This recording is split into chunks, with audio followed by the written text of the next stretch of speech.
Like, no, I think the biggest. I thought you were having technical. Lloyd. I thought you were having technical difficulties, man. Because you were doing this shit, and then your mic was going muted and not, and whatever. No, because I was talking behind the scenes. I didn't want to start yet. That's why I was trying to wait, because we didn't have the banner up. So now we're gonna look like fucking dickheads. No, I'm just. I'm actually, so we're the assholes. No, we're not the assholes. But hey, before we do this cold open, man, like shout out to Eddie's brand new New York apartment. That's it, the whole thing right there. It's a closet in a room. It's a room in a closet. That's his whole nude get up in New York City. That's all. That's why I'm mad with it. That's why I'm mad with it. For the low price of $3,100 whatever you want, whatever you need, it's on tab. Get it? That's why I'm mad with it. That's why I'm mad with it. That's where I'm at. Okay, you chasing clout? Oh no way, shit turn. What's going on, troublemaker? Boy, Lee. Oh, I don't get to do the open. Okay, my bad. Go for it, Eddie. No. It sounds like you were in the closet. I just literally was about to start. Yeah, I mean, you sound like you're in a closet. You look like you're in a closet. R. Kelly trapped in a closet. He's got the pull-up bar right there at the closet door. He wants to show that his closet's got closets. He damn near took his head off in the door entryway. Like like you look like you're in the adult version of Fraggle Rock. Are you stuck in a wall somewhere? No, you know, I told you I moved in with 7. So I moved in with 7 and his wife. So this is their place. Oh, so you in a green room, green screen? I was gonna say, this is the green room, bro. Literally, yeah. It's a kitchen. It's a very green. But kitchen. if I didn't do green screen shit, easy peasy, baby. Yeah, just make sure you backlight the wall. That's what you gotta do. Say, backlight the wall and make sure I can't see that corner. Yeah. Okay, troublemakers, let's try this again, shall we? What's going on, troublemakers? It's your boy Loy Lee. It's a I'ma Get in Trouble podcast with my bestest friends of all time, coming out of apparently New York closet, Eddie Liles. Hello. What up, baby? Hey, coming from Omaha, Nebraska, my second bestest friend of all time, Terrance G. How are you? Skeet. I'm well, man. I'm well. Ready to kick this day in the Nards. Yes, happy. Fucking take a day off. Take a moment. Fucking remember something day. We're in that mode, right, where it's no longer like remember the genocide, man. It's like maybe we want to change. I don't care. I don't care what y'all call it. Just don't fuck with the day off. All right. Call it whoever I need to remember accurately or inaccurately. I don't care. Just give me the day off still, and I'm cool either way. Because now, what is it? It's National Indigenous Day, right? I think it's Indigenous Peoples Day now, right? Yeah, Indigenous. Hey, sis, it's National Indigenous Peoples Day. Am I saying that correctly? Sure. Sis, am I saying that correctly? National I don't know. I can't tell if his camera's on or if it's off. I can never tell with Eddie. No. It's when you like. When the podcast is going, I still got to share, but I don't have. Gotcha. So now, if I move off the phone, gotcha. Like do I have a lag right now? No, you don't have a lag as much but you definitely are yelling into the screen. There's no microphone. Like you're not talking into your headbuds for sure. Oh, yeah, we definitely have the poor audio quality coming from you right now. Yeah, we got the Metro PCS. Hello. Yeah. I do find it strange in 2021 that people are still holding on to Columbus Day, like as opposed to just letting it just whatever. Just be whatever about it. Yeah, I don't give a shit. Call it whatever. Just don't take the day away. Like, right. I'm not Hold on. Whoa. What do you mean? Oh, okay. I get what you're saying. I'm not married to Christopher Columbus, but you get a lot of people like cancel Christopher Columbus. Fine, cancel him, but keep the day off. That's all. That's all I'm asking. Yeah, I mean, with all of the amount, like even just a short amount of research, just Christopher Columbus in your Google box, and you can find out why, like, it's not a good person to have a holiday. But everyone's like, no, we gotta hold on to it. That's the way my granddaddy did it. That's the way I did it. It goes, fucking relax. It's not that important.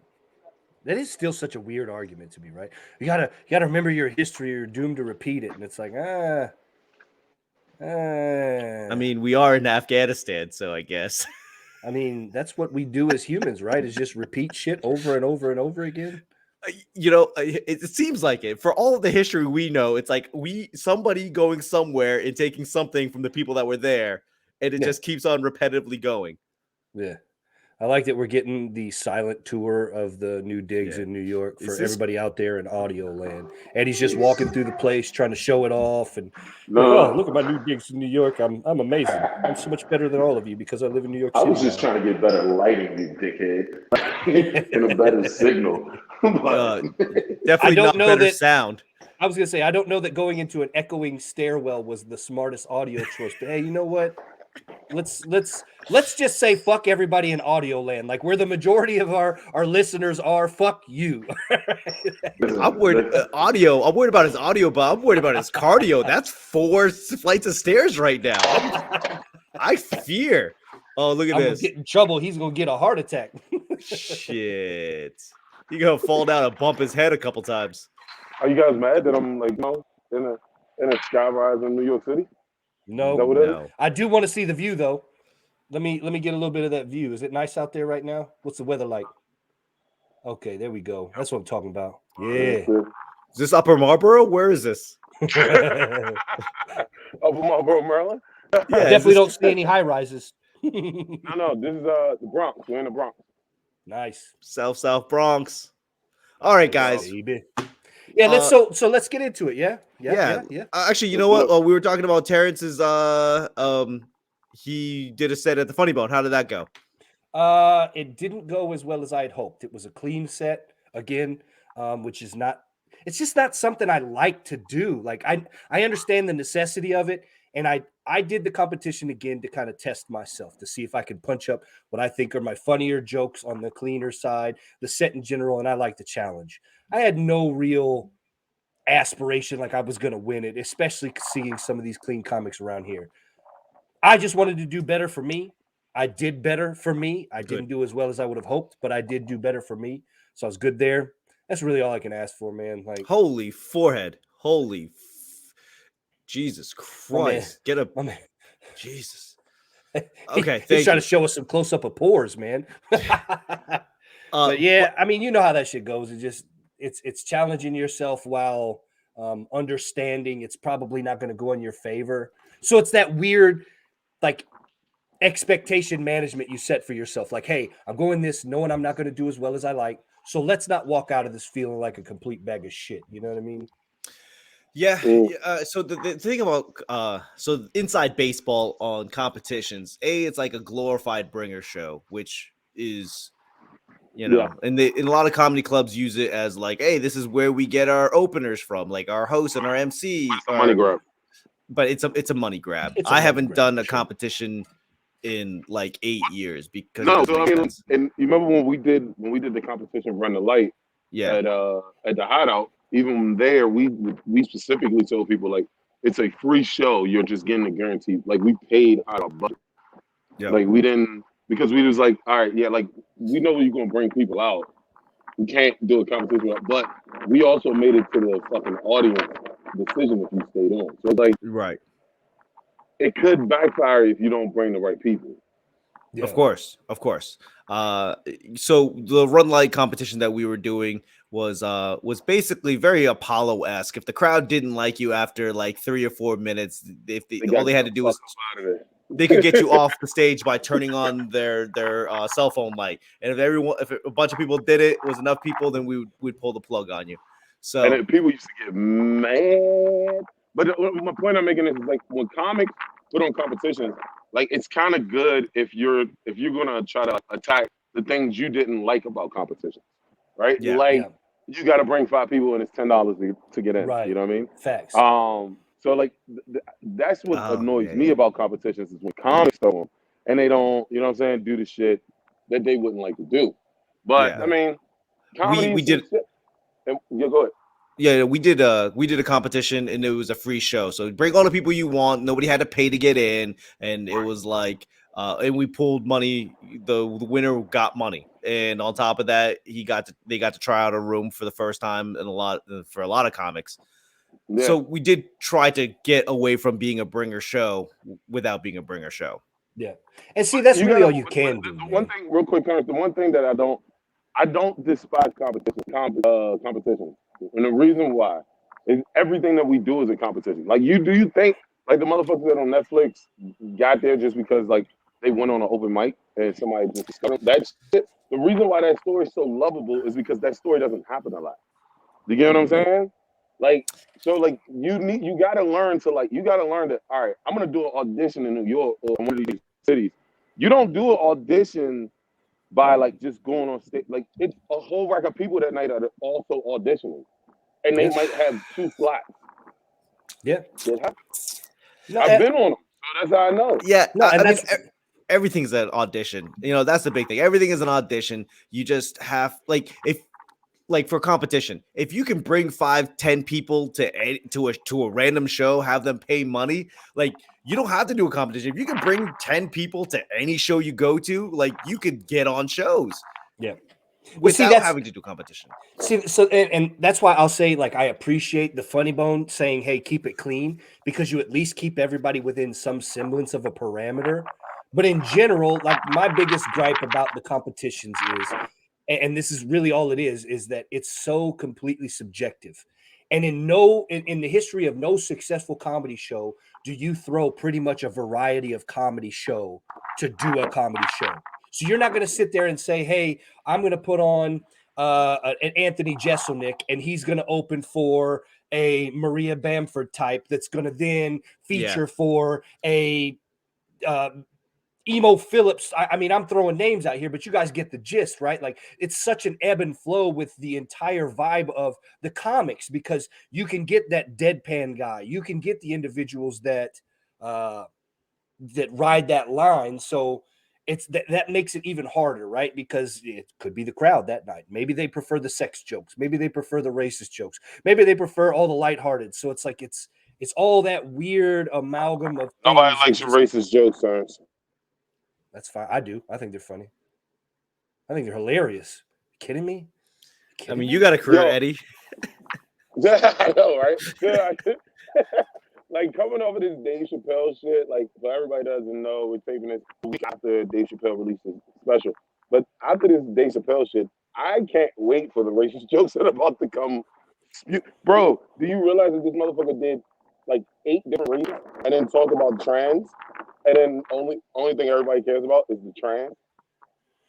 So then let's get into Dave then, because it's one of the things that we sent around. It's obviously still buzzing. So for those that don't know, I don't know how you wouldn't know, but for those who don't know, Dave Chappelle is in hot water again with the LGBTQ plus. We'll just say plus, right? Because I know there's more. Whatever. I haven't seen the special. Have you guys seen it? I have. Okay. Yeah, you got to watch this. The special's good. The special's good. But I'll let Lee thoughts on it. I'm a little bit biased on this one. Yeah, I mean, if you're watching this and you haven't seen that special, thank you guys for tuning in. Yeah. That's amazing. But it's Dave Chappelle, and I think the only real issue that I had with it, and this is controversial, is like, he breaks out the "I have a black friend" kind of version of a joke, where he's like, I have a trans friend, so and goes off and says kind of whatever he wants, which is very similar to the I have a black friend, so I can say what I want. I have an Asian friend, so I can say what I want. So for me, I think that was like the biggest thing that stuck out. Great storytelling. He's a great orator. But I think that the thing that bothered me was like, well, I have a trans friend, so I can kind of say what I want. That's how I felt. So and see, this is my point, right? Like, one, let's start this off. Everybody, if you watched the podcast before or heard the podcast before, you already know I'm free speech all the way through. I don't fuck with like racists should be able to talk, bigots should be able to talk, and that lets me know I'm good to stay the fuck over here, my guy. You get what I'm saying? Like I'm not, I don't have to fuck with you. that's so free speech is one thing, right? And I think Dave definitely exercised the point of free speech. Yes. I don't think that it was transphobic, but I'm not trans, so I can say that, right? Right. Like I can't Right. like how some people were like, yo, that's not racist against black people. Like, bitch, you ain't black. You can't tell me what's racist to me. Or I mean, or what's, you know what I'm saying? What's gonna hurt my feelings and what's not. But I don't think it came from a dark place, if that makes sense. And I do see your point a little bit about the friend, I got a black friend thing, but I think it wasn't more like he had one like we fortunately know some of Dave's camp, not all of it. We know some, right? Mm-hmm. There's a lot of people in that circle that have LGBT family, friends, and significant others. You get what I mean? So I don't think it has just one. Like, you know what I'm saying? Like if it's white boy Sean from around my way, you grew up around black people. You're always around black people. Versus Sean in Wyoming, who only has one black friend, so he thinks he's straight a nigga. I think when he was doing the trans joke, it was just I'm telling this particular story. Yeah, I got you, but I only got one friend. I feel like that's the way it was framed. When I watched it once, and I was like, "Oh, that's what stuck out to me." Only because maybe I'm hyper aware, but the jokes itself didn't bother me. Just the framing of it bothered me, or I don't even say bothered, but it's like, okay, But gotcha. so you saying like you didn't like the fact. I don't know how you could frame it different, bro. Like the ending of it was definitely just a straight. It felt more like a speech than just funny. It felt like he went back to the George Floyd, you know what I'm saying? Element style of his music. But the beginning part, like it was all joke setup, and he still ended even that story with a joke inside. But yeah, I don't know, man. I like shit. So I guess like you know how like if you like something too much, anything that somebody comes up against it, you got an argument to try to fix it. So that's why I'm stopping in mid sentence. Like, maybe I think I'm doing that a little bit. Like I love the special too much that I'm gonna defend it no matter what. As a dude, it's not my special, so I'm not defending it at all. Like I can't. I don't have time to defend other people's shit. I ain't make no money from this shit, bitch. Yeah. I mean, as like the one dude here that hasn't seen it, like, and I intend to, it's just haven't gotten around to it. I think the craziest part about this whole thing is you have LGBTQ plus folks feeling offended by this. Got it. I'm in no position to tell people what they can and can't feel offended by. Cool. Right. But people want equality, and with equality comes jokes. It comes being the butt of the joke. And when you sit there and say, I'm out of the lane, I'm excluded from this, that's not fucking equality, my guy. Like, you're asking for exclusion. You're asking for privilege. You're asking for exemption, whatever you might want to call it. You're not asking for equality. And that's my biggest issue with all of this shit, man. Like, that's why I am so hard up for free speech. Never in the history of ever have you ever gotten past something, whether it's a problem with your wife, a friend, or something. Never have you gotten through the issues that you have by not talking about shit. And right now, you can't talk about it. You can't even bring up like, hey, I think here's my counterpoint to your point in a polite manner without people being like, that's transphobic.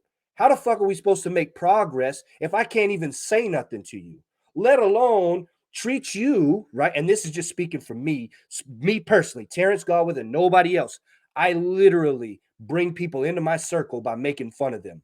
If I can't make fun of you, I can't fuck with you. Period. Yeah, that's now I'm not saying that's dickhead. the right way. I agree. I'm a dickhead. I agree. But so are you, Eddie. Like, you bigger dickhead than I am, for sure. I am not fucking you, bro. Like I think I'm a lovable guy. I'm such a friendly guy, yo. Now that's my only issue, man. Like, you just like, where's this equality that you as a collective group clamor for, but then you're saying, no, put me on the exclusion list. That the two are incompatible. Either you're in or you're out. You think? Hey, Lloyd, your mic's off. Yeah, your mic is off right now, Lloyd. The pendulum. Thank you. The pendulum. You know, it swings. They've been oppressed and violently oppressed for years, and now it's swinging the opposite direction. Right. it's got to sort itself out. And I'm okay with any marginalized community demanding the most and hopefully getting included at the end of the day. For sure. Get included, but don't sit there and be like, I want equality, except for the parts I don't like about equality. Like, that's the part that I'm like, you can't cherry pick this shit, man. It all comes. That's part of negotiating, right? When you want $10,000 for your car, you ask for 20, and I think the demand is, again, the pendulum. You have to go. It's been so far one side that they're demanding all the way to the other side, hoping that it gets somewhere in the middle at the end of the day. And now, Terrance, this is the speaking to the pendulum swing, right? Terrance, this is where this is why I so hard on the pushback of like, it's people are canceling people, bro. Dave is showing, like, Dave is not only is he speaking on certain elements, and I do hate this. The part that I really hate about the subject, just to jump off subject, stop for 1 second. The one I really do hate is that the fucking left, or no, the right, the motherfuckers that's far right jumped on that hard and like used it as like, oh, he's speaking for us. It's like, no. He's speaking from a place of love, not a place of hate. That's the collateral that you. But see, so I toe that line, right? I make the racist jokes. I make the playfully hateful jokes because it's sarcastic. That's that accepted risk that I have to take. But at the end of the day, you're never going to be able to eradicate people with hate in their heart, right? Like, that's going to be part of it. People are going to, just like with the Bible, man, my guy, we've seen thousands of years worth of people perverting the word in scripture to tailor it to however they're going to abuse the shit out of their neighbor. This is no different. Anybody is going to take some fodder and do that. I can't put stock in that for that exact reason. You're always going to get 10 to 15% of people looking to fuck it up just because they can. Well, it seems to be, especially when you're talking politics, left side, right side, people are going to go and repurpose whatever they can to prove the point that they've been yelling about prior to, the special coming out or whatever. People are always going to repurpose your words to better suit their narrative. Right. Yeah, so like that part, and this is the part that I was initially going to. He has shown that you can't cancel somebody, bro. Yeah. What you can do is stop knowing about the person. That's fine. What you should have did from the fucking beginning, like me canceling. So you want to not hear from the person that you don't want to hear from. So that's actually why, like, the same exact thing. You get what I'm saying? No, like, Lil Nas X said it in an interview recently. I watched Lil Nas X's Breakfast Club interview. It was actually pretty interesting. I had some time to watch it. He said something on there that was like, oh, yeah. It's very true. He said people only cancel the people they already want canceled or the people they already didn't like. Yeah, they're just waiting for it. It's like double dutch. They're like, I'm waiting to see this opportunity to. I mean, that's why you see it in the guys going back over emails and Twitters and Facebook posts and MySpace. And they're like, see, I told you he was a piece of shit. Look what he did 12 years ago. And it's like, God damn. Yeah. This sounds very specific to John Gruden, but I think we can touch on it. Oh, no, it did pop up in my mind. That definitely was something that popped up in my mind, but it's just like, are we really going back? Like Kevin Hart, like I'll never forget Kevin Hart with the Oscars when he was sitting there doing the coverage and people were covering it. Don Lemon and his dumbass face comes across CNN and he said something like, Kevin said that he apologized, but my people that were scouring through his tweets never saw an apology and we never heard one. It's like, bruh.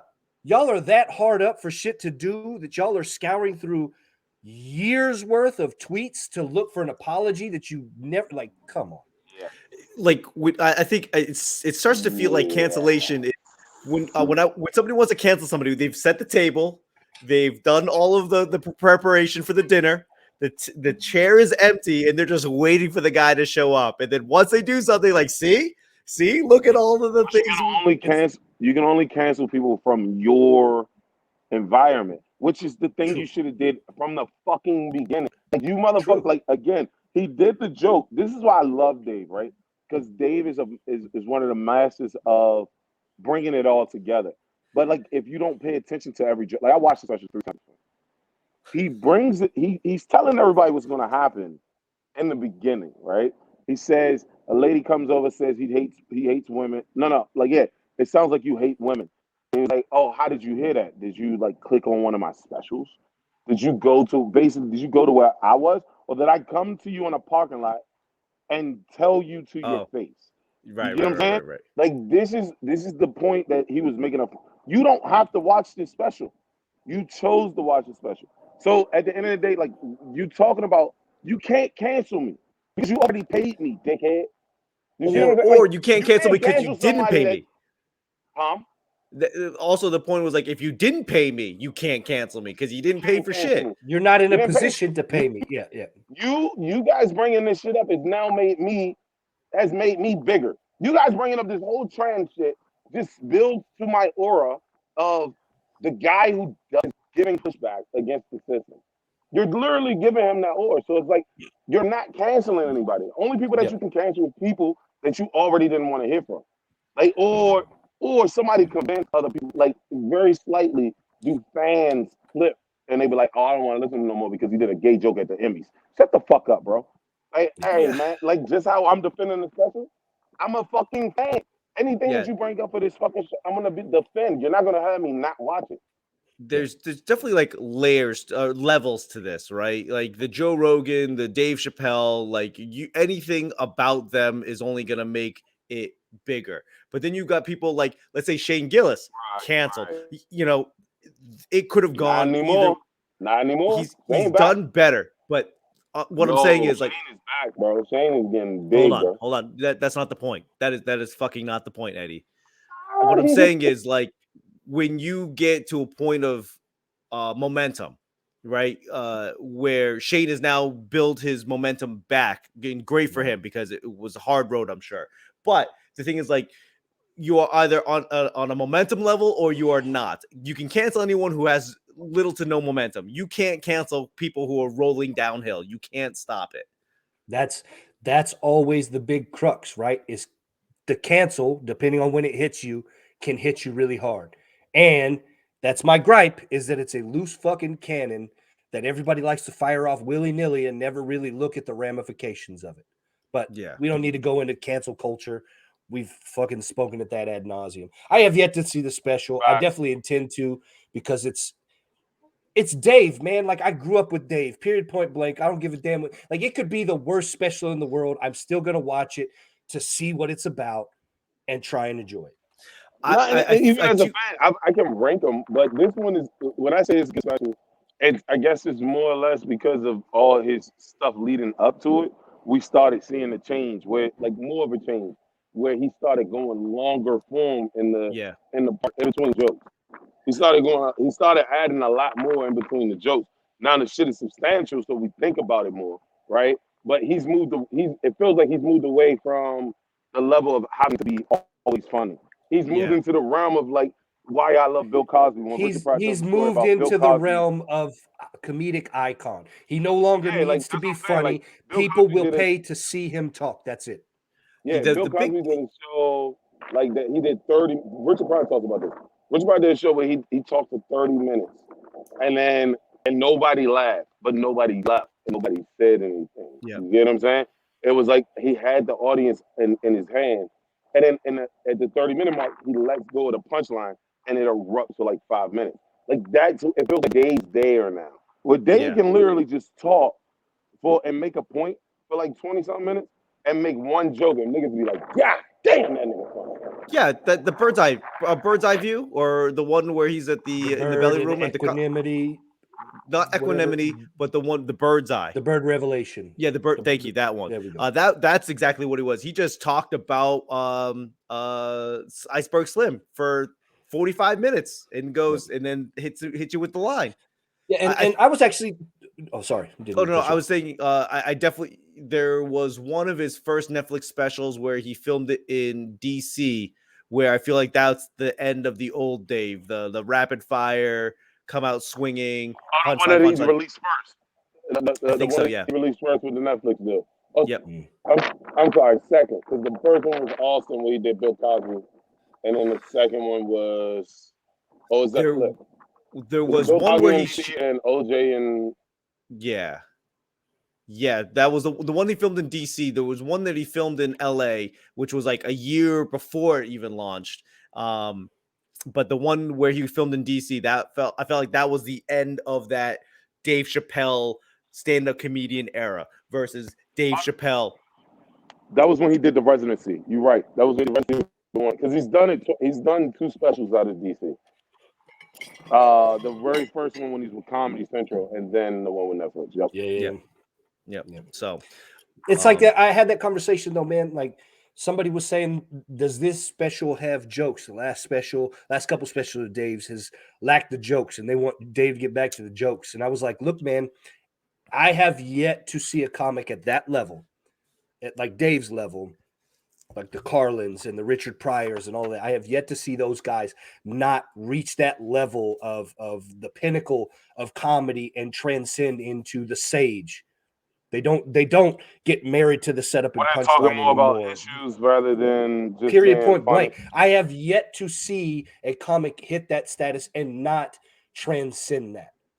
It's almost. Well, I mean, you got some, not urban, but I mean, Cat looks like because that Cat and Dave around the same age with the same, and I don't think Cat is doing that yet. Like Cat's always talked out against shit, but Cat is more about the funny and talking about his shit than Dave is. Dave is a little more serious with a little bit of jokes in between. But I mean, you also have like.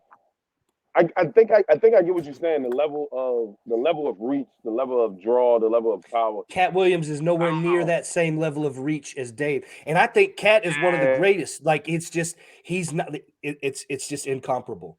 I think of somebody else like Dick Gregory, right? Is not necessarily Dave Chappelle big, but was big as shit to white and black audiences. He also transcended. Dick Gregory was Dave Chappelle big. He lived longer. Right. Does that you know what I mean? You know what I mean by that? Like he lived for a good age. So it's like I forgot what he died at, but like he was doing shows all the way till he died. But he wasn't.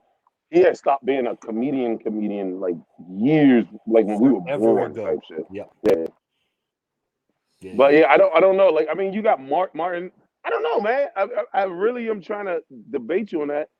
Because I know somebody's gonna find it, but I think you might be right. But you can't bring up Martin, you can't bring up Eddie, you can't bring up those guys because when was the last time Eddie pumped out a special? When was the last time outside of Tambourine, which was what 2015, 2016? You could maybe look to Chris Rock, but it's been a good 5-6 years since he dropped one. Was already talking about it.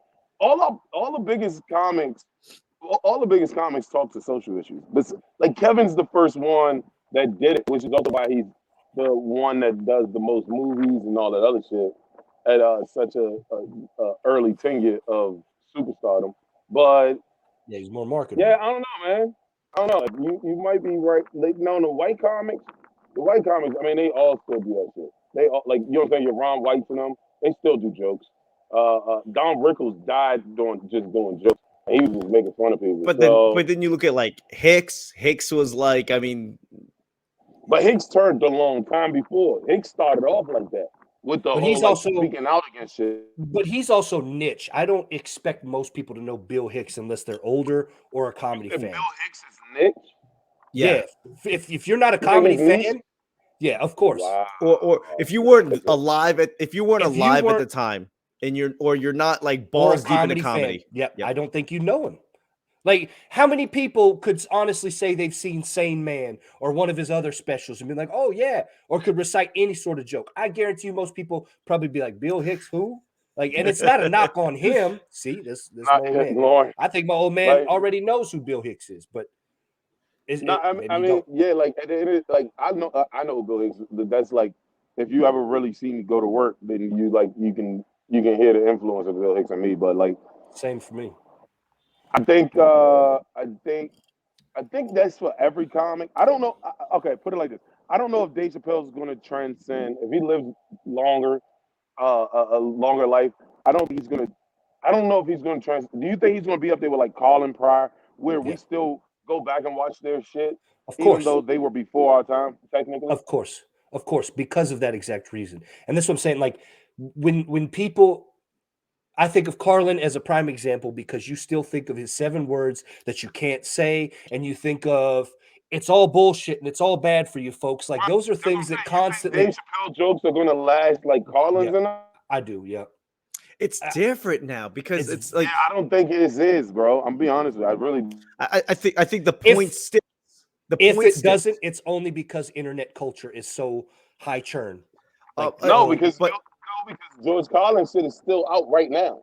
So you can't like you get what I'm saying? Like his shit is still out there, and the internet is the only reason why his shit is still out. Like nobody's going to go pick up a VHS of George Carlin. Like that's the fact. If we couldn't go to YouTube and just type in Carlin, it'll be on YouTube. But also, I a lot of the jokes, the way you structure jokes is completely different now because I think that his points will still stand the test of time. But like no one's gonna recite it like we recite jokes from the 80s and 90s and early 2000s. Like it's just different. Like I think the last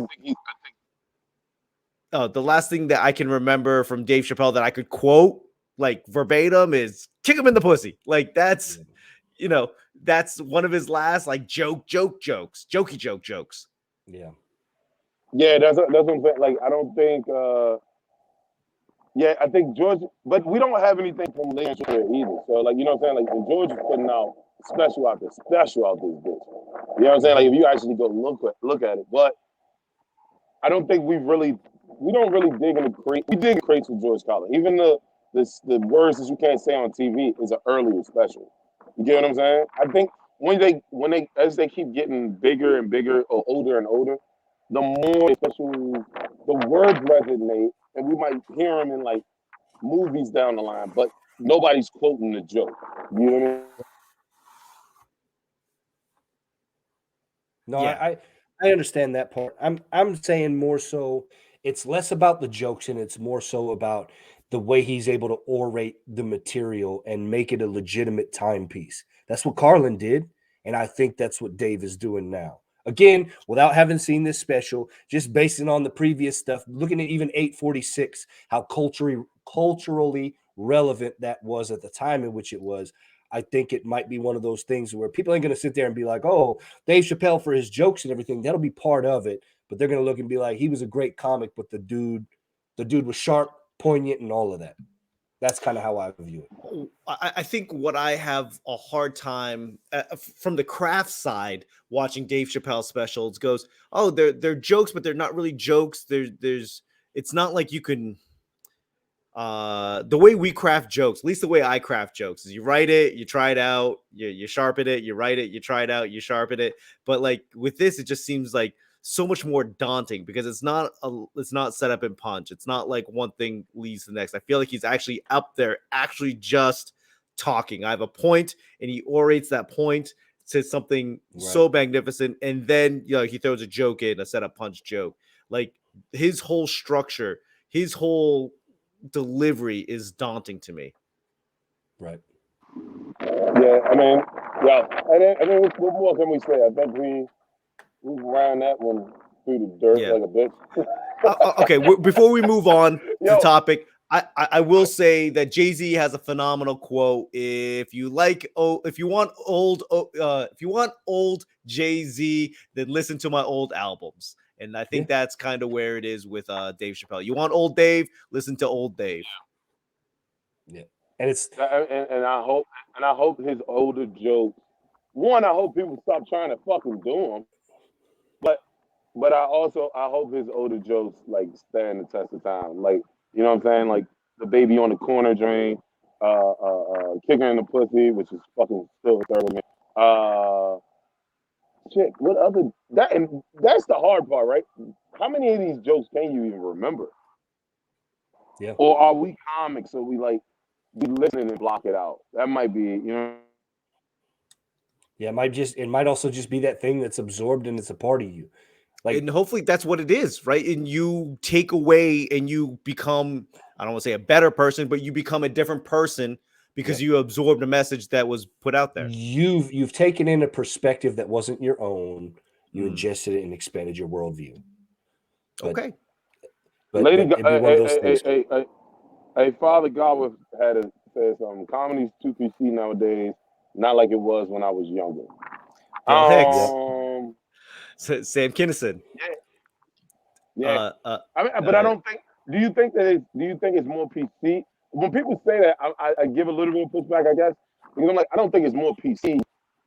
I do think that PC, like the people that follow PC culture, are pushing their comics more than people who like the vulgar shit.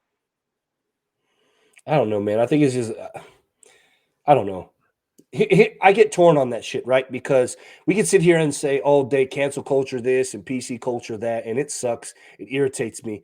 But nobody was being locked up in jail like Lenny Bruce was. Like, legitimately, people forget that, or seem to forget that Lenny Bruce was locked up for making sex jokes and other jokes about, saying fuck and cunt. He changed the system because he kept doing it. Yeah. And then they fought against the system. So you can't get locked up for these jokes. But don't get it fucked up. The people who can lock you up for these jokes, they will lock you up for these jokes. No, but I agree. I think yeah, I was gonna say Dave Chappelle would be in jail right now after every special. Yeah. Right. But that's what I'm saying. I feel like the people that like PC are more willing to prop their people up and are more willing to spend money with their people to make their people famous than a lot of people who like, because you hear people saying this shit all the time. It's not as big as it used to be, or it's not as against the system as it used to be. But it's like y'all don't push the people that are against the system. It's very weird and it's very weird too, because it's not that they just push up their PC comics. It's like they push up theirs while telling you why all the other ones are bad. Well, we've heard that before. We've heard that X amount of times. It's like, what? All right, I guess. Yeah. Whatever. All right. Moving on. All right. What we got? John Gruden. 40 minutes. Tommy. I was gonna say, man, you can do it. We do what the fuck we want to do. Cancel. I'm gonna cancel you guys. Read the I'm gonna get in trouble. What's the next topic? John Gruden, man. What are your thoughts on this John Gruden shit? Terrance alluded to it a little bit earlier, even if he didn't mean to. John Gruden has emails that come out from 2011, 2012 during the lockout, where he's basically talking shit, and somebody leaked the fucking emails, and they're trying, and then the NFL is thinking about punishing him, even though he did not work with the NFL before this shit. Yikes. Yeah, look, man. Two things, I always say this, two things can be true at the same time. Whatever shit he said could have racist ties to it. It could be fucking horrible. Absolutely true. But it could also be absolutely true. Like, we're well fucking past that. And if the dude's racist, he's racist. Maybe he was a little bit 10 years ago. I don't know. But Terrance, this is what they're saying, he was racist. Now, and I hate that, like, as most black people do, you don't want to sound like a coon when you fucking defend this shit. Because it's a white dude. That's why white dudes get left on the limb so much, right? Because, like, at the end of the day, you're going to make me look like a coon. But you played football, Terrance, right? Yeah. So I say to you, the statement was, he said, Dwayne White had Michelin. Maurice Williams got Michelin tire. Michelin tire wheel. Nigga, they say that shit all the time. Like, and then he was like, he said, yo, like, it's so fucked up. When I say people that lie all the time have rubber lips, I wasn't even being racist. I was just saying he had rubber lips, like them bitches big Michelin tires. Like, that's in football terms, that is a reasonable, like, oh, okay, I get it. But niggas really want to just be like, nah, I don't like John Gruden. Fuck him, he racist. That's what I'm saying. Like, that one was racist, bro. It's just, like I said, 10 years after the fact, I don't get the point of it. Like, but again, I'm not white, so whatever. Like, I'll never know. I'll only know. Yeah, I'm not white. Not white. Not white. I'm just saying, man. Like, it's always that thing. Like, I get caught up in sitting there being like, why? Like, I'm kind of an asshole, and most shit just rolls like right off of my back. So I'm sitting there like, why do you care for most things? And then most people look at me like, well, you're white, you won't get it. And so I'm like, maybe that's true. I don't know. I still feel like most of the time people are fucking pussies, but I don't get it. So whatever, man. I've come to the conclusion that the product that is the NFL, it's not the actual game. They don't make money off of the game. The game is just a product. It is just part of the selling of the tickets, the endorsements, the selling of the jerseys. So if this was just John Gruden emails and John Gruden worked at FedEx somewhere, and this was before he worked at FedEx, then I can understand it'd be kind of a weird, like, oh, he's getting in trouble for something that's not even for FedEx. Weird. But he is now damaging the livelihood of the selling of the tickets and the selling of the alcohol and the selling of the jerseys. So I can understand under that context, I can understand why he's getting in trouble, because it's not the football, it's the money making that is not the actual playing of the football. Yeah, but all right. So this is my thing, right? First off, one, I hated when Donald Sterling shit came out. Was I happy that he lost his team? Fuck yes. Did I think he should have lost his team? No. You know what I'm saying? Like, it's one of those situations where it's like, that was a personal conversation. If at his house. Again, at his house, with his girlfriend, who was a bitch, who was a snitching bitch, who released his tapes. Like, hope he dies in hell. Was he that bad though? Was he that bad? That is the Bill Burr. He was that bad, bro. No. Hold on. All he said was, I don't care if you fuck him, just don't take a picture. Hey, he's at least letting black dudes get their dick wet, right? And he didn't even drop the, like, out of that whole tirade, he didn't even drop the N-bomb. You would think that was coming. He's like, yeah, right. Like, he can't be that racist. He didn't say, like, the N-bomb was coming. Yeah. The whole time you waited for it, it never came. And he was generous. Fuck him. Just don't take a picture and be public. That's a really weird race sticking line. Like, I don't care if you fuck them, but take a picture. Bill Burr in public. Rub bellies with them. I don't care. Yo, but no, okay. Listen, like, when you make comments in private, like, what was the other joint? The other big one that was back in the day when we started, when the cancellation first started. Mel Givens, not Mel Givens. What's the nigga from Mel Gibson? Mel Gibson. He said, "I hope you get raped by a pack of niggas." A whole pack. A pack of niggas. Like y'all are sitting here running around like a wild pack of dogs. These are personal pack of niggas. These are personal conversations. You get what I'm saying? And I feel like if in a personal conversation, if people saw some of the shit that I say to Lloyd online, they'd be like, "Oh, yo, he don't like Asian people," right? Like, but it's like, no, I know what my line is with Lloyd. So it's like, and Lloyd also doesn't. He just likes me. Like, don't let me be the one. Shifts. Yeah, don't let me be You're your not one the only friend. Asian I know, motherfucker. Exactly the point. Don't be like, well, Lloyd lets me get away with. No, I'm not. Because every time you tell Eddie, "Hey, name another Asian," he's got like two. Yeah, it's like, and they're made up. Like, because he'll sit there and cite, like, no, because Eddie's bullshit like that. He'll start to cite like all the anime fucking writers and stuff, and be like, wait, that doesn't count. Yeah, he's not even naming like Jackie Chan and Bruce Lee. He's naming their characters in the movie. That's the director of Parasite, Eddie. Bullshit. No. Mike, listen, I'm not gonna say everybody's name, but Mike Mendoza, like, in his whole family, right? The Mendoza's family, they're Filipino. Oh, China Mike. China Mike. China Mike. Look, the point I'm making though, right, is like, if somebody was to take personal conversations, right, and then you can use everybody first, bro. Everybody in the world would look like pieces of shit. So that's what I'm saying. But not even taking a dude's personal conversation, and taking it out of you took a personal conversation that wasn't even to shit on the person that it was sent to. You see what I'm saying? Like, I was talking shit to my friend, and you let go of my fucking email, you pieces of shit. That's like, what I'm saying, and I play football. This is like, it's like the Marines as well. Like, you get it double fold, Terrance. Like, there's certain shit that is said amongst people that are in that field. It's called gallows humor for a reason. You have gallows humor for a reason, man. Like, that's how you get through shitty shit in the military, in football. Like, you get through shitty moments in life by dealing with shit through humor. And sometimes it's shit humor. Sometimes it's low-hanging, horrific, like, oh my God, I can't believe you fucking said that. But it busts the tension in the room because it's the only thing you can do. That's all you've got. And people be like, oh, well, he said something about lips in an email. Like, in closed communication. This is what I mean when I say cancel culture and the like doesn't think about the ramifications that are the peripheral. Yeah. And I will say, like, kind of just trying to wrap my brain around this is like, it doesn't make him not a piece of shit because it was probably, I mean, he might be a piece of shit.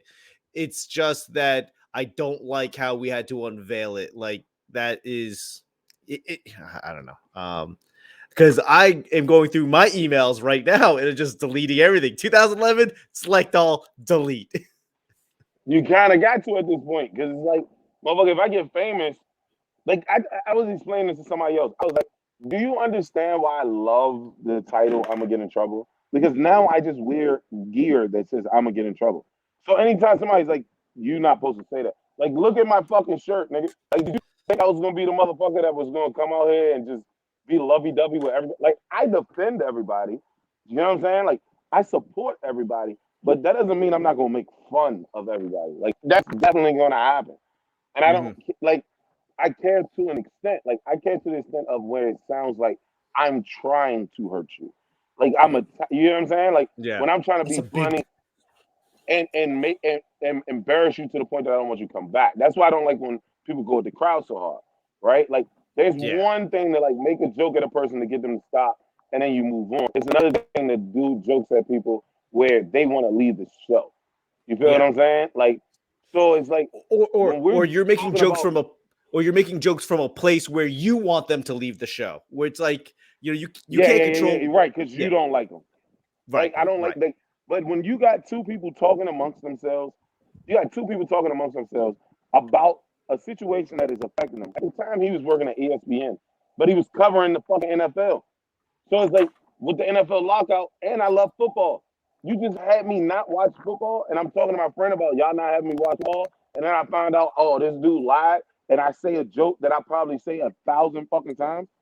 Like, but now because some dickhead went into my personal shit and leaked it, now the NFL, my job 10 years later is gonna fucking fine me for it. Fuck you. That's the whole point, man. Like, it's because that's the other thing is it ignores the potential for growth, man. I don't know about y'all.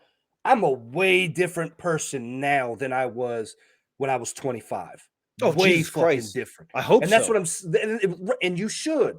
And so there's that aspect that also isn't accounted for in this. So it's like you're taking people's private communication and conversation, and people are seemingly to be okay with that. Like, yeah, put him on blast because he's somebody we don't like. That's where the shit gets dangerous. And I'm like, look, man, whether you call it cancel culture, you call it whatever the fuck, that I find to be a very dangerous mindset. But people do it all the fucking time because people are just dumb as shit. Yeah, bro. It leads to doxing. It literally is gonna make and how they're purposing this shit. It's no way around it. Like, and this is why I say, like, I hate when people use the race card too hard. You feel what I'm saying? Like, because now that they preface it around race, right?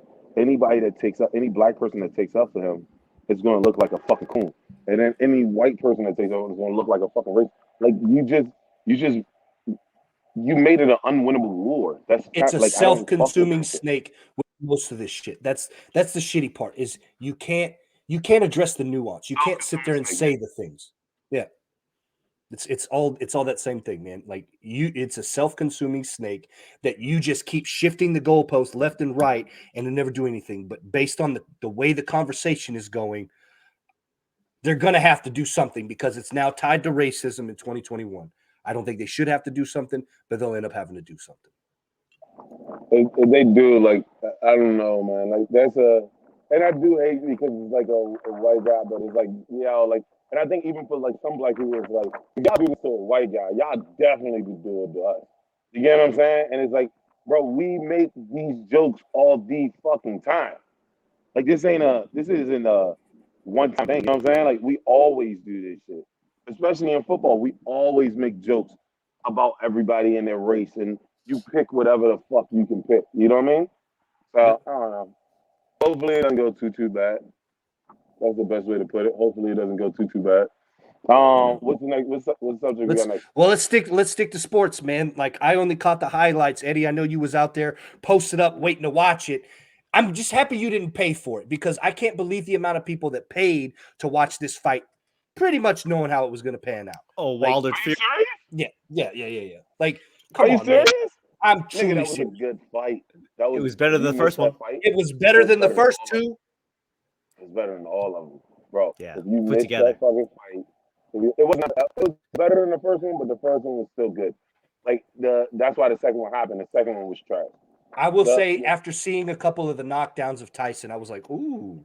Yeah, this looked like it was a pretty good one this time. Listen, bro, that was probably that. Like, and I know some people are saying it, like, and I I always refer to my father when it comes to boxing, but that was one of the best heavyweight fights that in my lifetime, forever. Yeah, in my lifetime, like that, dude. It wasn't. Not only was it not a, it was a boxing fight, then turned into a slugfest, and then just turned into cardio. Like it was like Deontay Wilder. Listen, I kept trying to tell when we went, I told everybody, I was like, it's not going 12. Like that, it's going to end in a knockout. That's a fact. I already got pretty close. Too big. They were too big. It got close though. No, it was not going to 12, bro.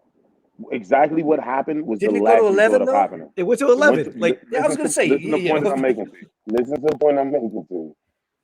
The sheer will and determination of those niggas got it past 9.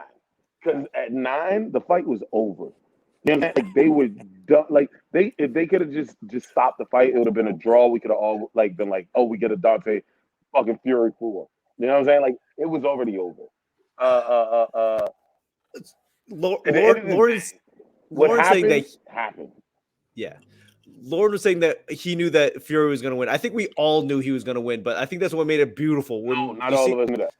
Hold on. You really thought Wilder was going to win? I didn't say me. Okay, then stop talking for other people. Stop talking for other people. Okay. I was out with people. Yeah, That's what I'm telling you. Well, those people are probably the same ones that said, I don't know, something about this feels racist. Yeah. Let them have. Yeah. So that's always my favorite part. It's like, do we root for the American who's black or the foreigner who's white? Yeah. Ooh, America in dilemmas. But we all knew Fury was going to win. But once you start seeing those knockdowns, you sit there and go, ooh, okay. Mm-hmm. Like this is I think that was the best part about it. Not watching it live like you, Eddie. I only got to see the highlights. So it was like as they go through the highlights, the funniest part about the highlight is like you can tell like how decrepit and tired they got as the highlight reel went on, because it's like the first couple of hits was like, damn, they're getting it. And then you start getting into like as they approach that 11th one, it's like, ugh. If I can't tell you, if I can't give you advice on anything else, let me give you advice on this. Go watch that fucking fight, bro. Yeah. Not only the Deontay, like, because listen, there were points, and I've done this before. Not like this is not a hump, right? This is just real life, right, of a situation. I've done this before. Fury got knocked out, and Deontay hit him back up, and then Fury. When I say he cleaned his fucking clock and put 3 digits back on it, like dog, like he knocked him out tight. While his hands goes to his waist and his head is down like this, and he's falling forward, and Tyson hits him again, and it wakes him up. Like that's what I'm like. This is like, bro. They were so fucked in this fight. It was so many parts of this fight that you have to watch the entirety of the fight. I just love the comments in the highlight videos of everybody shitting on Tyson Fury's body makeup, like his entire mask. They just get so mad. It reminds me of what's his name? Roy Nelson. Roy Nelson, right? The redhead dude that always had the mullet. Yeah. Shit for UFC. Tank Abbott as well. Tank Abbott. Yes, right.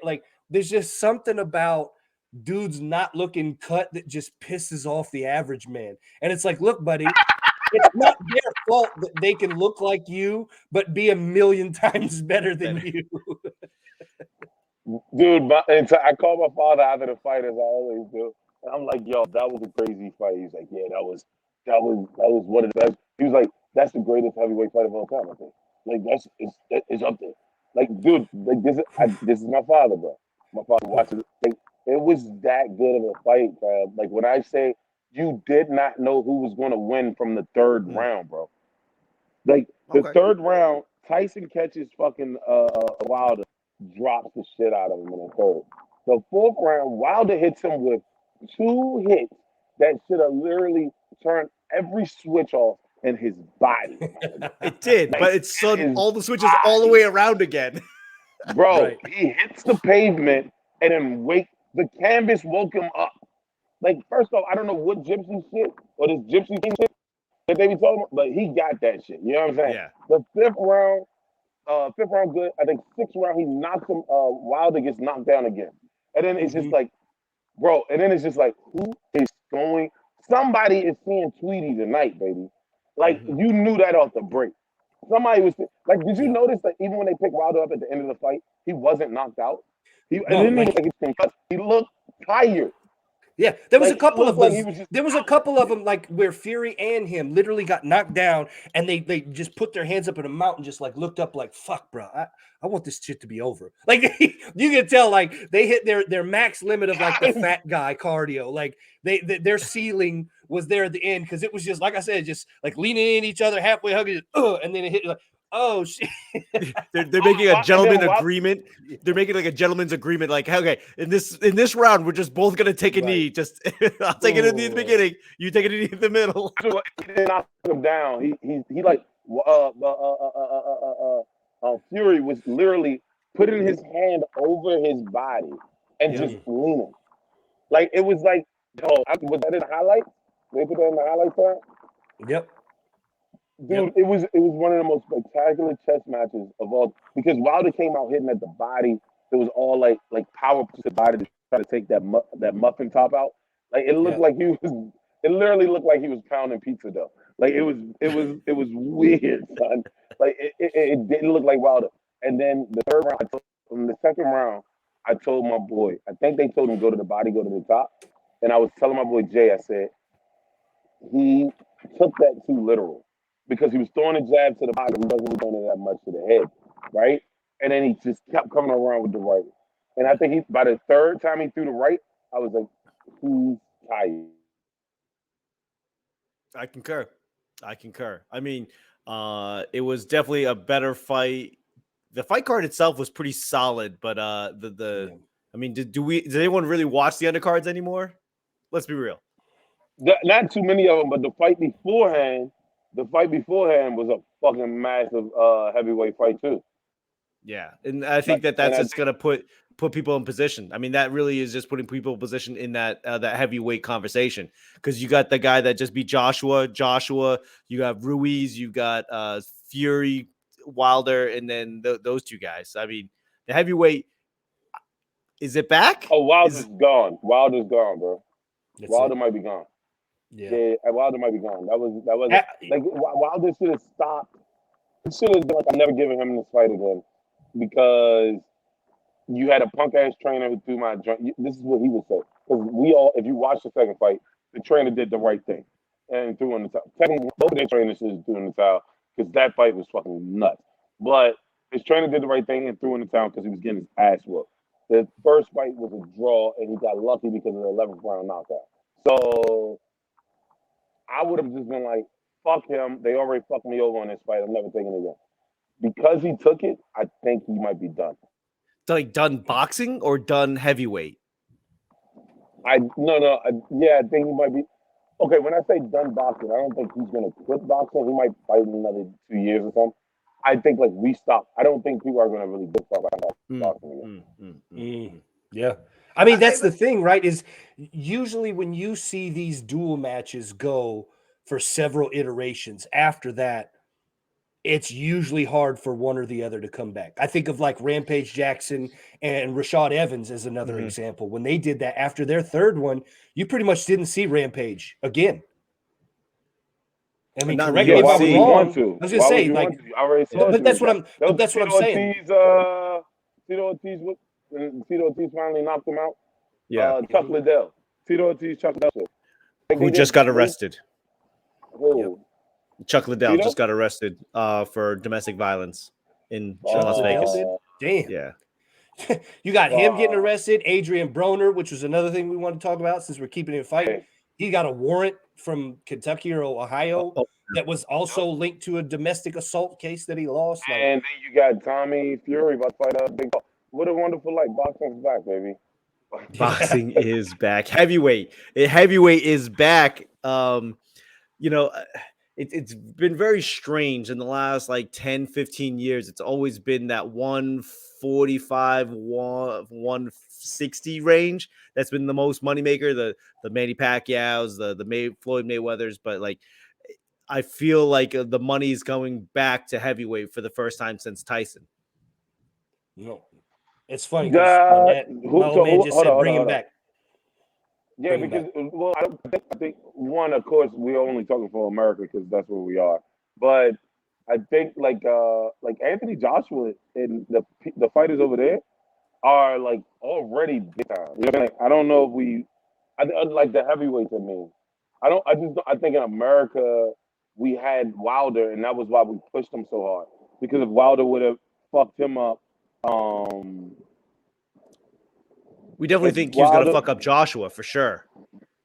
Yeah, I mean, like, but if it fucked him up, then America would have jumped on that wagon of heavyweight is where I was going with it. But I don't think it fucked up Joshua. I think Joshua. Ruiz fucked him up, and we didn't jump on that. Ruiz, that's what I'm saying. But Ruiz is Hispanic American, and fought in Mexico. He came in the Mexico circuit, the Mexican circuit. But on top of which, like, I think Ruiz is a boxer. Does that make sense? Like, when you saw his style, like, people were talking about that shit. Like, I think my father even said that shit. Like, they knew that he was going to give Anthony Joshua problems because he was a very stylistic boxer. Right. But it was also the reason why I thought Fury was going to beat the shit out of Tyson Wilder, because I was like, if he can, it's like beating Francis Ngannou. If you can take the punches, you win. Like, not even no sense of like, I know like that's the whole shoe, and then you say like, because you get knocked out, you lose. But you know exactly what I mean. Like, he's not gonna beat you off of style. He's gonna beat you with decision. Not too much. Well, you also, feel what I'm saying? I mean, that herky jerky, that Fury herky, like that weird jerkiness is like, you could just tell Wilder, even in the third iteration, it was kind of like, I don't know what I'm looking at. Like, I see it, I'm familiar with it, but I don't know what I'm looking at. And the fact that he could take all of the hits. He took clean hits to the fucking face. Yeah. And he just goes, fucking frightening. But it's nice. But it's nice to actually have heavyweights that we give a shit about. Because I feel like for a long time before Wilder and Fury, it really has been dead, man. Pretty much since 2004, 5. When you had Crazy Mike kind of circling back saying he'd fight and do this and wanted matches, but kind of still danced around. I don't think you had a legitimate heavyweight that I'm like, I need to see X, Y, and Z for 15, 16 years now until they came back around. I mean, name another heavyweight. Lennox Lewis, Riddick. Right. I mean, we could look it up right now, and I bet you we won't recognize any. That's the thing. You're gonna have to look it up. But not even look. But look. Did anybody before that fight? That I mean, like, all right. I never looked at his age, so maybe this is why it stood out to me. Like Tyson Fury's only 33 years old. Sounds about right.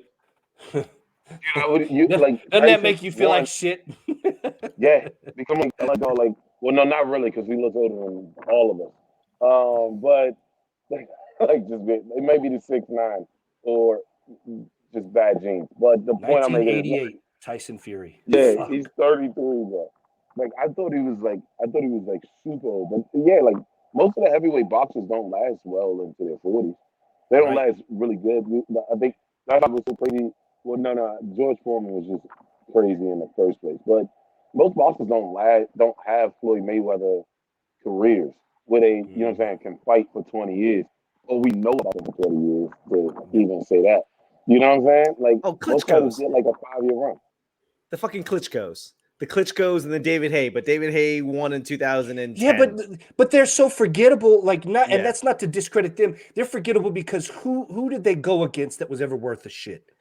Well, no. Like I saw, it was popular enough to give a shit because they. That's what I'm saying. I saw more bar fights of people walking up on the Klitschko brothers, not knowing who the fuck they were, and getting put in their place. That was more entertaining than most of the matches that they did. You're right. Like, and that's genuine. Like, it's not shitting on it. They were just in a different class compared to every other heavyweight that they had. It's incomparable. But also the style. They just they work off the jab, work off the jab, work off the jab. And that was it. I'll never forget. One dude didn't know one of the bar clips. Dude literally like did some number like this, stepped on his shoe, and was like that, and just got fucking laid out. Who was that? UFC fighter. That was UFC fighter. That's so beautiful. No, that just happened with the UFC fighter. Yeah. That Billy Joe Saunders, I believe. I was thinking about Klitschko. But he put his guard up in a flinch, and then like he literally, it was like a quick one. But he like put his guard up and then like just cold coughed the fuck out. That's why you don't do it. But Billy Joe Saunders is like your size, and the guy was like my size. And then it like he just like flinched on him. Like, what are you gonna do? This guy cleaned up. Yo, because you know I'm trying to make jokes about this shit, but it comes across more angry than it comes across funny. Like motherfuckers do that all the time, bro. Like dudes think that it's okay to do shit to like people and think it's like nobody, like bro, like you do understand it. Like there's no cameras right here. I will hurt you. You know what I'm saying? Like they only do it where they think that they're safe, and it's like you're safe nowhere. You know why? Because you don't know what this person has going on that day, and he might just want to pay the fucking fine. But he did a flinch first and then hit you. Just because his flinch was real fast didn't mean he didn't flinch. Right, you made me flinch, and then I hit you because I felt in danger. Yeah, that's what I do for a living. I know what it's like. I know what an attack looks like, and just because you didn't pull the trigger on it, didn't mean you had any lack of intention. Yeah. That's the thing. Is it still a level of force exerted in my direction? I'm not taking the fucking risk. Yeah, no. And apparently this guy was a piece of shit to begin with. Like apparently, you have to be to do that. You have to be a piece of shit to do that. Like, never in the history of ever is a non-piece of shit going around like, hey, motherfucker. Like, at people? No, I gotta agree with that. The guy obviously are a bag of shit. Like, I could understand if like a guy was his size, you know, like he's like trying to fuck up some Manny Pacquiao size dude. I get it. But Billy, like, you could just tell, like, he had to flinch upward. See, this is that product of humanity being removed from the food chain for too fucking long. Yeah. Like, people forget that violence is going on all around us outside of the cities and homes. Like literally, there's fucking wild cats outside my house fighting for survival all fucking day. And you get somebody walking up like, let me pet you, cat that's wild and feral and will fuck me up in an instant. And people forget that, like, we got these nice comfy homes and all this AC and heat at our beck and call, that like a motherfucker will fuck you up on the outside just because. Like, we still have that in us. Outside. Like, people that you just don't fuck with, bro. You just don't do outside it. is filled. Outside is filled with things that choose violence first all the time. It is literally like a cold, cruel circle of life. We are just comfortable enough to be removed from it. And that's a product of dumb shits never really being a part of the food chain as long as they should. You know, I can never understand going away parties, right? Like, oh, I'm going away. Hey. Like, that's like so dumb to me. But like, we come from a people where, like, if you were to walk in the woods, there's a good possibility you're never coming back. Like, whether you decide not to or something murks you on the way back. That's why we're like, hey, we may never see you again. That's why if you ever came back, they were like, that was your journey into manhood. Because that was the only way you were going to make it. That was your journey into manhood. That is the funniest shit. Bro. It's true. All right. Hope I see you again. You come back. We're gonna send you off into the woods. We're gonna give you some peyote. You're gonna have your grand awakening. Okay, that's the first thing. We're gonna get you high as fuck on peyote, and then we're gonna push you off into the woods. If we see you again in 6 weeks, you're a man. The tribal shit that people do to show manhood is so fucking crazy, bro. Like, Yeah. and I always bring this example because it's the most crazy example I've ever heard in my life. There's like these ants that when they bite you, it's like it's like worse than getting burned, like in that specific area. And they Yeah. weave these bitches into a glove, and to propose to a chick, you gotta wear it for 3 days. Yeah. Yeah. Like yeah. Not worth it. Like Yo, like, do you understand how much? Do you understand how much I want to procreate with this bitch that I'm fucking trying to burn my fingers off its hinges? Like, yo, Well, those the go out into the wilderness and come back a man thing. I think it just comes down to like you are dependable. This is the only way we can figure out if you're dependable. If you are not dependable, we can't have you here. but that's like the shittiest. That's that's the shittiest like indoctrination. Like, hey, look, I realize you've lived in this house for 10 years. I realize that. But you ain't been holding your weight this whole 10 years. You need to go in the woods. Let's see if you can fucking handle it. And now we've proven your worth. We don't have that system anymore. Now we're basically like, you're born and you repeated after me when you were 1, so you're good. Yeah, and going out into the world high off of psychedelics, I think more people need to do that because you become skeptical of everything. Every stone could kill you. Like, yeah, every stone could. This is the part where it's too many people in the world comes into effect. Like, you guys do realize that, like, thousands of those kids did not come back, right? No, yeah. And they go, well, I mean, at least our lives didn't depend on it. That was the measuring stick for society, Eddie. They were basically like, go in the woods. If you don't come back, you kind of weren't worthy of being here in the first place. And every time a kid didn't come back, they're just like, whew, good thing my life didn't depend on that kid. I'm really sad, but fucking pussy. Go make another one. I don't know if I'm more sad about his death or that I raised such a fucking pansy. Yo, and you know that like certain fathers were like that.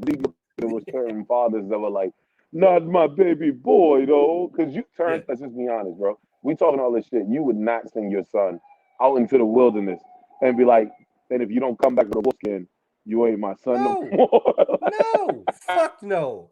No, man, that's why I said this little motherfucker learned how to parrot me at like 1.5 years and I'm hooked. All right. Like, I'm cool. You know what I mean? Like, I don't need to send this dude off in the woods. I'm happy that I'm removed from the food chain, but I also understand I'm not that far removed. I could walk down the street today and I can say hello to the wrong person and get fucking blasted. You just never know. Yeah, I'm in New York, dude. I've been watching, like, I was telling my brother this shit. I said, I realized why people in New York have such these big ass grunts on their face. Because nobody, like, do not fucking talk to me because I don't know who you are and what you might do to me, motherfucker. Like, I'm not trying to be out here with these wolves.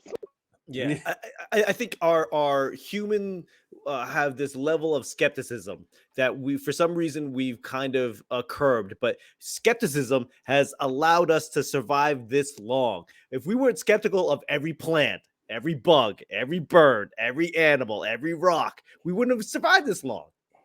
Yeah. Agreed. But we also worship every plant, every rock, every animal. Yeah, like, well, we had to have those that. niggas with God. Sure, but we also were like, we're hungry. Should we eat this plant? I don't know. Eddie, you want to go eat this plant? You hungry? Come on, Eddie, go eat that plant real quick. I always wonder how that shit works. Dude, you guys understand that there was bodies dropping every day? There were more bodies than Chicago. That's what I'm saying. That's what I'm like. Can you imagine that shit? Yeah, and everyone was kind of like, so Eddie just passed out. What did Terrance, what was the last thing you saw him eat? Right. But that's the thing is, who was the first motherfucker like laying dead at the bad berries bush, the poisonous berries bush, and the next motherfucker comes up and is like, damn, these berries is like they look good and I'm hungry. Here we go. Oh shit! Like, how many dead bodies at that bush did it take? like the Native Americans. Like Joe Rogan does this on his podcast all the time about, like, he talks about the Native Americans, but the buffalo guys, the motherfuckers that used to just like hoard buffalo, they were literally just and like they were dying by dozens. They weren't like attacking one buffalo that was by itself. They were attacking herds of buffalo with arrows on horses, son. Like these Dude, niggas and when I was dying, bro. when I was stationed in Montana, they had the Buffalo Run Plateau. That's where they would wrangle these motherfuckers off, and it was like a half a mile cliff. They would literally wrangle the bison to get them to run and go right to the cliff. They'd all fall off, and you're like, "Hey, because we did what we need to do. We'll go pick up the fucking because the natives were so tired of just getting trampled on. Like these rocks aren't working. Run them off a cliff." You do understand, like I said this is somebody. You do understand that most of our inventions come from pussies, right? Well, some dude was like, "I'm tired of trying to fight with my hands, son. Here's a knife." I'm tired of running away with motherfuckers. That's the worst fucking part about music. That's the worst part about liking music and understanding that these musicians get mad pussy because they were the nerdiest, most pussified motherfuckers at school, but they got the musical talent, so they can sit here and but they sat in these are the motherfuckers who sat in a closet. Like it's like these are the motherfuckers who sat in a closet and just listened to music over and over again. While we were out there trying to be like, yeah, I'm the man. Hey, babe, you want to do something? We was all doing that shit in our team. Now we're all fucking married and relationshiped up, and these niggas out here getting it, getting pussy. just a jizz-filled sprinkler, just ping, ping, ping, ping. The punk ass niggas. Punk ass niggas have moved us along, son. Like, I hate it so much. Do you understand? That's why you need bullying. That's why you need bullying. Keep it in school. Yes, because if you get rid of bullying, you won't have pussified motherfuckers that have the time to sit in their closet and work on shit. Eddie will not lose weight unless Loy and I bully him, fat shame him to greatness. That's the only thing. Like, he's not going to do it on himself. We've got to sit here and be shitty to you about it. Otherwise, you're going to be like, hey, this is fine. I'm not losing weight now because if I do, then you're going to try to take the credit for it. I know that you're just... I did. Eddie's going to have a heart attack just to spite us, Lloyd. I mean, that seems very on brand for Eddie. Fuck you guys. I'm out of here. That'd be Eddie's last breath, man. Eddie's last breath would be like, dickheads. Fuck nuts. Dude, listen. So like, I told my bro, I was like, dude, I think I'm really about to lose weight here, bro. I live on the 6th fucking floor of an 8th floor walk up. Oh, you have no option. Yo, it's like every day. Like if I want to go get chips, it doesn't matter if I drive to the store or not, bro. I don't want chips that bad no more. And he's about to cut out junk food just because he's got to walk to it. Like, how did you lose weight from being lazy? I love it, man. I love it. Like, the convenience store 6 flights down and a half a block over. So I guess I'll just make this sandwich But the tap work. water here is just fine. So I'll just drink this tap real quick. Listen, I never, even though I came up to New York, I never drank the tap water. And everybody kept saying it's actually the tap water, bro. It is actually. It's actually really depending on which water district you're in, it's actually the best water like in the country. Nice. Yeah, I don't understand it, but I like it. I like it a lot. Like I'm about to get some Maui so I can start just making Maui fucking water up this bitch. I can stop going. Like it's dude, like I was telling everybody, it's not that expensive up there, but it is. Like you know what I mean? It is, but does that make sense? Like outside of Manhattan, not in Manhattan, because I'm in Bronx, right? It's like it's not that different from being in DC, Maryland. Yeah. Okay. Let me stop you. Let me stop you right there. Let me stop you right there. You realize that DC is one of the most expensive places in the country. It's like LA, New York, DC, San Francisco. Those places are fucking. So you're literally just moving from one expensive place to another expensive place.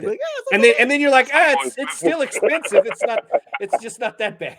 Yeah, like here in Vegas, like everyone's complaining because it's going up. You can still buy a house for like $250,000, but people are like, oh, it's way more expensive. Where in DC or New York can you buy anything for less than for $200,000-$300,000? My brother and sister were talking about buying their first house. I was like, "What up, in New York?" And he was like, "Yeah, we thinking about doing it in New York." And I was like, "She was like, they're only like, yeah." She said they're only like 350, 500. I was like, "Nigga, only?" Like, you do understand that 350, 500. Where I'm from is like, you got a really, really nice house. Like that's a single family, or you got the townhouse you got is so sparkling brand new. that's the only way. You know what I'm saying? Like 200,000 is a good good starting house. But like what's crazy is like when you look at like the Zillow and shit, you look like 250,000, like that's in my price range. You look at it, you go 15 years ago, $80,000. Yeah, it's disgusting. No, like my father is. You already know I give the biggest up to my pops, but like I remember when they bought that house for 170,000, and it's the biggest house on our block. It's the biggest house on our block. They bought it for like 175,000 or some crazy That's shit. that's So that's it's the like easiest way to build generational wealth is to own property. if you do it correctly. Yeah. Well, I think the problem is that when grandma dies and the first thing we do is sell the house, we split up the profits amongst the family. It's like instead of keeping it. Yep. But you're supposed to. So like, No. all right, yes. So hold on. So somebody explain this shit to me, right? This is where the generational wealth that they're talking about comes from. Right? What ends up happening is, I'm the dad, right? I buy a house, right? My daughter, when I pass away, by the time I pass away, hopefully my daughter already has a house, right? If she already has a house, or when I pass away, she uses the money from my house to put a down payment on her house, and her brothers and sisters do the same thing. Now everybody in my family has a house, and then and then you keep wrong. That. Okay, super wrong. Okay. Super wrong. So the reason you don't the reason you don't sell the house is because it's now paid off, and your property taxes are nothing at that point. Yeah. You could rent it out and literally put yourself or your children through college by not selling it. Or how about this? This is actually the way you should do it, right? Your grandma dies, you whoever lives in the house, so you take money out, mortgage it. You split up the money amongst the family, and whoever lives in that house pays for the mortgage. So let's say the house is worth 300,000. You don't take out 300,000. You take out like 100,000, and you split it amongst the families. So now the person who's living there is only paying $400, $500 a month, but they're living in there. So it's all that money bounced off of the value. I get your point, but that doesn't create generational wealth. Is what I'm trying to say. It does. Your property, man. Property never goes down in value. Period. I'm telling you. So the money that you break off. The point I was trying to listen, bro. If you keep control of the house, right? Okay, let's make sure there's different ways to do it. But if you keep the house, and the house just continues to build worth, but you'll never obtain that worth until you sell it. So it doesn't make sense. It's the point I'm making to you. You would always have to take out a loan against it. Hold on. Listen, hear me out. If you get a house if my parents bought a house for 80,000, I get to sell that house 30 years later for 400,000, and me and my sister go and get a house for 200,000 each. When we pass away, now our kids have the money to purchase another. That's how you keep this moving. Now, if you're talking about creating an income off the house, that's a different story. Is all I'm trying to tell you. I'm saying, okay. No, I mean, I get the point that you're making, but still keeping the land and the house as it continues to appreciate is guaranteed value. It is guaranteed wealth. Where do you get the money? How do you get the money out of that? If your hat is worth $20,000, but you're not willing to sell a hat, hold on. You won't make $20,000. You're just holding on to $20,000. No, I get it. I get what you're saying, and I think that your perspective is very, very common. And the problem is that once you sell the house, you cannot take any more income out of it. Once that money is taken out, hold on, and the thing is, like, if you keep it within the family, you can always pull a mortgage out against it as long as somebody's living there repeatedly. For generations, for literally, as long as the house stands, you can literally do. As long as the property's still above water, you can. So this is where the issue is, right? And you think about your math, right? Okay, when you take out a loan, you take $100,000 loan. How much do you pay back? That's what I'm saying. You pay back more than $100,000. Hold on. Pause. So if you have somebody, just hear me out. if you have somebody renting out, like say you take out a loan for $100,000. Yeah, this is not you convincing me that. You can't convince me either because I'm trying to explain money. We both just debating, bro. Listen, the only point that I'm making is that if somebody's living in the house, you should have rental properties. That is how you create an income. That's all I'm saying to you, bro. That's an income. That's an income where you're not doing anything. Yes, and I agree, and I 100,000% agree. That's making your money work. So hold on. So hear me out, Liz. If I get a house for $400,000, my kids get 2 houses for $200,000. That they get to keep 300 for 30 years. I said 300 years. 30 years. Now their $200,000 house is now worth $600,000. They pass away. They had 2 kids. Now their kids can get $300,000. But remember, nobody's paying for anything now, so there's no loan. I don't have to pay back anything. I've already purchased it. Now, if I want to go, if my parents pass away, I can go get it for $100,000, and I can get 2 places for $150,000 and rent both those places out and make more money than I would have off the one place, because now I have 3 different properties. One property turned into 3 properties. Now I have the income base and I have the wealth base. That's all I'm trying to say to you, bro. Okay. Well, come back here. None of us are certified real estate individuals or really anything, but come back here for, I guess, mediocre real estate and generational wealth tips. That's also what we do here on the I'm Gonna Get in Trouble podcast. Also, which we don't have the money to start. We just like, clearly, it's I'm Gonna Get in Trouble podcast. We like to talk about a lot of shit. We know shit, but we don't know shit. We just know enough to get into an argument. I'm just saying, okay, fair enough. It ain't dead. Yo, all right, we'll leave it there. An hour and a half. Yeah. Hour and a half on fucking not Columbus Day. Yeah, on the person I'm supposed to honor that doesn't hurt and offend people day. That I got it off. Just make sure I keep it off. I honor them. The Indigenous People Day. Ladies and gentlemen, stay in trouble. With it. That's why I'm mad with it. That's why I'm mad with it. Straight out the trap with it. Whatever you want, whatever you need, it's on tab. Get it. That's why I'm mad with it.